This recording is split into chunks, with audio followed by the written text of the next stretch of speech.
Hi, I'm Scott Stein, and yes, sitting in front of me here are Apple's two new iPhones, the iPhone 5C and the iPhone 5S. This is the first time that Apple has released two iPhones at the same time. They're not really two new iPhones. One is a nice design shift away from the iPhone 5, really an iPhone 5 with a new paint job and a couple of new tweaks. But the new phone under the hood is the iPhone 5S. So let's talk about that one for a moment. This looks a lot like the iPhone 5. It looks almost exactly like the iPhone 5, except for a few new color schemes. This is space gray versus black because it's two-tone. Of course, you know about the gold iPhone, which kind of looks a little more like a light bronze. And there's also a white silver iPhone, the same exact look as last year.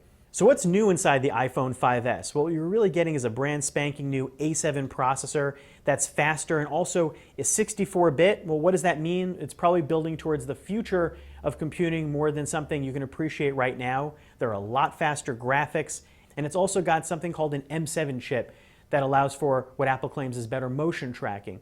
The iPhone 5S's biggest party trick that you will want to show off to your friends is probably Touch ID. That home button has changed. There's no little square there anymore, and it is still clickable, but built in underneath is a capacitive sensor that actually scans your fingerprint, any finger, or even your toe. It worked. Now, that sounds kind of great, and the technology is really fast, much faster than any other fingerprint sensor, but curb your excitement at the moment, because what Touch ID does is pretty limited right now. It does allow you to bypass using a passcode on your phone. It also will store your iTunes password, so if you want to make a purchase, you just press and you buy. What it doesn't do right now is allow any other storing of other cloud-connected service passwords, remembering your Facebook or Google account, or allowing you to buy things with other services. Now, what's interesting is that your fingerprint is stored on the A7 chip itself. It's not cloud shared or anything like that.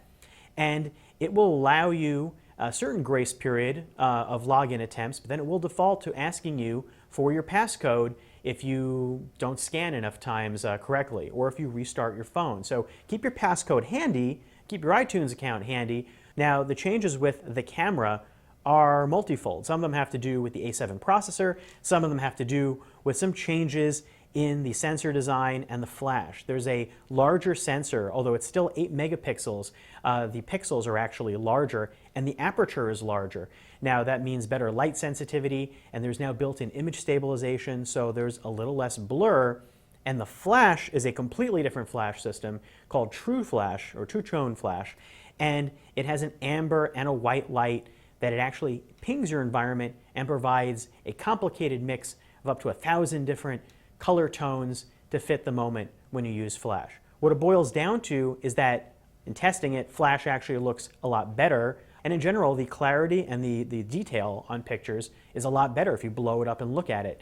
Now there's some other tricks too in this camera. You've got a new video recording mode. It actually gives true slow-mo recording capability, and that's a separately toggled mode from regular 1080p video recording. You have to trigger it and it records in 720p at 120 frames per second, and then at any time afterwards you can actually toggle and adjust where the slow-mo effect kicks in. The A7 processor is, based on every benchmark that we've thrown at it so far, definitely fast, at least twice as fast again as the A6 last year.